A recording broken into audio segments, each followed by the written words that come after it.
Something quite big has happened this weekend. If you remember in my last video, I did drop a little bit of a hint about the fact that something big was going to be happening, but I refused to specify what it was. That is what this video is for. It's to tell you all what that was. It's something that I was really, really excited for when I found out that it was something that was open to everyone that was who was basically any karting drivers, essentially, anyone that was involved in motorsport, in karting. It was free to attend to anyone like that. So it was sort of like a private invitation in a way, because you needed to be within a karting circle in order to have the opportunity to attend. So it sort of was a bit like a private invitation, which was really, really cool, because I've never had any of that sort of thing happen before in anything in my life at all. Having a private invitation to a motorsport club meeting was really, really cool. Especially because the particular thing, it was a national event. So they race all over Australia. They just had one round local at Sydney Motorsport Park, and they invited us to attend to it. Now, what that event is it was a championship known as AU4, which is essentially Australian Formula 4. Now, the company that basically sent out this invitation that allowed us to join was a company called AGI Sport. And what they are is sort of like an arrive and drive company. So what they own so much stuff. So they've got basically, you pay them. If you know what a arrive and drive package is, then you'll know exactly what I'm talking about. Essentially, what an arrive and drive package is you pay a company to basically set up everything for you. They transport the car, they'll set it all up. All you got to do is just show up, drive it, and then give them feedback on the setup, and they'll tweak it to whatever you were struggling with. And then you go back out and you keep making changes up until you're not able to anymore, which I believe is after qualifying. I believe once qualifying's done, before the races, you cannot make any changes to your car whatsoever. I believe that's the rule, but don't quote me on that. It does kind of make logical sense though. So, that's essentially what it was. It was a private invitation by a Formula 4 company to allow us karting drivers to actually, not just watch the race. That's already pretty cool. Being able to watch practice and qualifying in the race. Being able to watch an entire 3-day weekend with an F4 team. Not only that, we actually got to go into their private suite, which is a thing that only people that work there are allowed into. That's borderline top secret facility that no one's allowed into, basically. We were allowed to go in there. It was very nice in there, by the way. And we were also allowed into the garages. And we were allowed to talk with the drivers, the engineers, the mechanics. We were allowed to take photos of the cars. It was awesome stuff. I also found out how much it costs for a season. Yeah, there's no way I'm going to be able to afford that. It was a lot of money. I remember not physically, but mentally, my jaw dropped when I found out how much money it was. I was like, this is F4.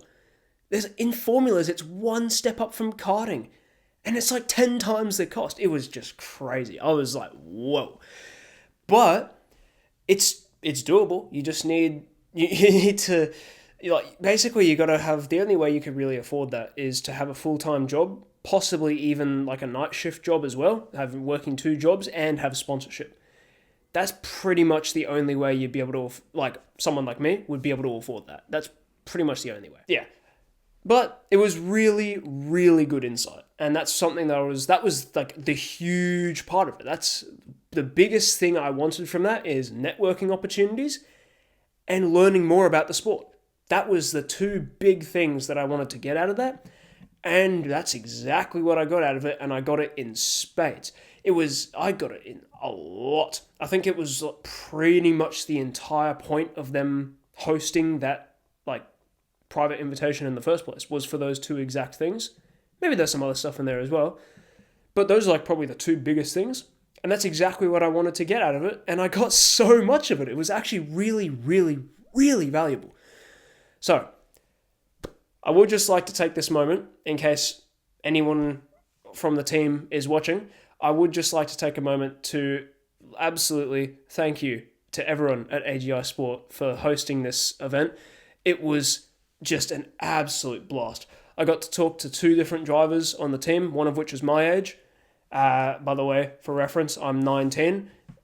He was a bit older than me, but not much.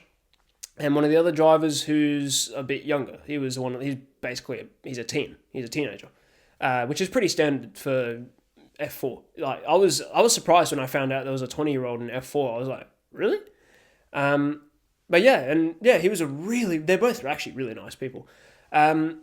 Which is it's something actually that I wouldn't say I'm surprised about, because I'm not like shocked that there's nice people in the world, but it's more just like I just didn't know what to expect in any way. I thought that it was going to be so intense, like the race meet was going to be so intense that they just didn't have time to talk to people and they would just sort of brush people off and try and ignore them and stuff. But they didn't at all. They were actually really, really nice and actually quite chatty as well. So yeah, it was an absolute blast. I went there with one of my mates as well, who I've been karting with quite a lot over the last 6 months. I think we've out of the 3 race meets that I've ever done, he's been in 2 of them with me, and we've practiced together quite a lot. So he and I both went there, and it was an absolute blast. The biggest roadblock now is money. Where am I going to get all that money from? Because it's really expensive, as it turns out. I mean, everyone knows that, right? And so do I. But I actually found out, like talking to people in each of the series that were there, how expensive is it. I really was surprised by some of the numbers. I knew it was expensive, but I didn't think it was that expensive. Like, it's just crazy stuff. But I mean, they're racing, so they got the money from somewhere. So who says I can't do it? Who says anyone else can't do it, you know? But yeah, so once again, I do just want to say a massive thank you to the whole team at AGI Sport. You're just amazing group of people. It was I'm speechless. Like, it was just a fantastic event. There's nothing else to really say about it. Like, it was just a fantastic event. Everyone there was really nice. It was a great time. It was a blast. I learned a lot.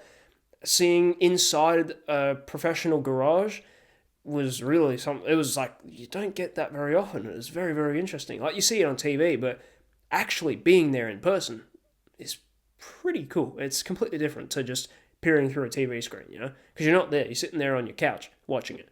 You're actually standing in the garage. You can hear the car starting going, because it's got a little Ford engine that's got a really juiced up turbo in it on the F4 cars.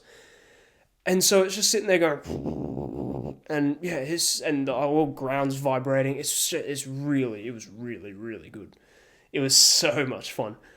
And yeah, I got probably 30 different photos. Like, just of the F4 cars, probably 30 different photos. And there were multiple different classes there. There was so much stuff there. I'll see if I can remember all of it off by heart. There was the AU4, which is AGI Sport. That's the Formula 4 cars.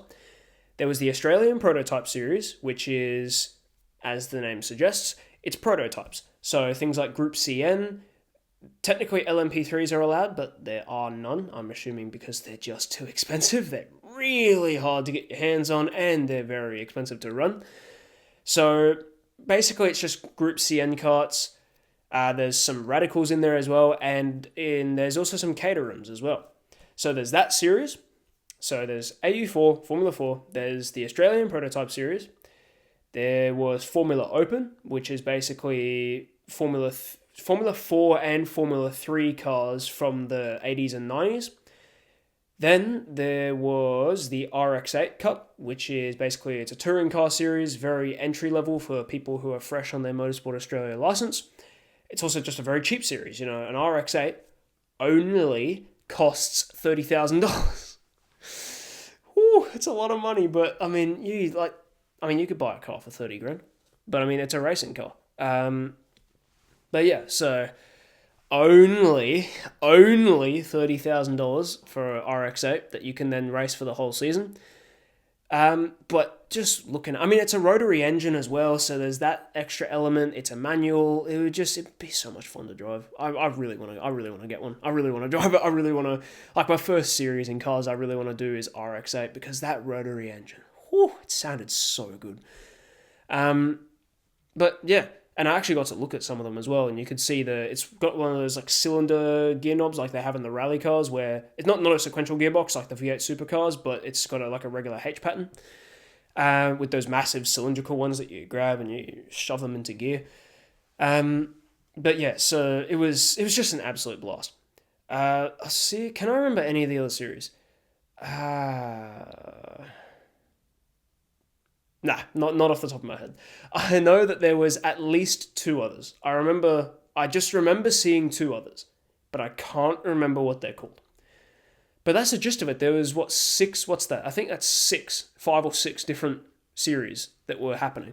So the Formula 4 was the big overarching one, which is what we were there to watch. That was what we were there to participate in. That's what I have a lot of stuff from. I have a lot of photos and I have a few videos of that. But I've also got a couple of videos of the other things as well. So things like the prototypes and the RX-8s. I've got a couple of videos of those. It was really, really good. Just all around, so much stuff. So much jam-packed with stuff. It makes me I want to do it again. Like, I'm sad that it was 3 days and it's already done. It's Friday, Saturday, Sunday. I went full length the entire day. It was like literally 9-hour days, 3 days in a row. I sat there through the whole thing. Like, I've just spent like nearly 30 hours of my week just watching racing in person and loved every second of it. I want to do it again. And I got like inside perspectives as well. Like, I was literally looking around at all the different cars. Because you're not stuck with you're not like, basically you have a allotted amount of time that you are allowed to spend with AGI. It's about 6 hours in total. It's most of the day, basically. It's most of the day. But then after that, once the final AGI race is done, there's still about 2.5 hours left in the day at this point. After that, they're packing up. And so basically it's just, what do you want to do now? Do you want to go home or do you want to keep watching? It's just whatever, because they're done. They don't need to be here anymore. They're packing up and going to the next race, which I believe was in Phillip Island. I think Phillip Island or the Bend. I can't remember. One of those two. But yeah, so I stuck around and watched all the other races. I watched the prototype series. I watched the RX-8. There was a 50-minute enduro race, which was really good. Yeah, it was just so much fun. It was some of the most fun I've had in the last year. Like, karting racing, actually being in the seat, is, I would say, equal fun to watching higher level racing in person. That's my view of it. That it was just as much fun. And now it makes me want to be like, yeah, I want to just get as much out of karting as I can, as fast as I can, because I want to go there now. I want to start car racing now. Just watching that and how fun that looked. So yeah, just all around, fantastic experience. It was worth every second of time I spent there. Literally, like I said, nearly 30 hours in my week just spent at Sydney Motorsport Park, and I'd do it all over again. I'd do it multiple times over. I'd spend the whole week, I'd spend the whole of next week there if I was allowed to. From Monday to Sunday, I would legitimately actually do that. I would literally spend like 100 hours just there. I would literally do that. 100% I would do that. But yeah, so that's enough of me talking. I've been talking for a very long time, but I have some footage. Like I did say, I said I had some footage. So I thought I would show you something.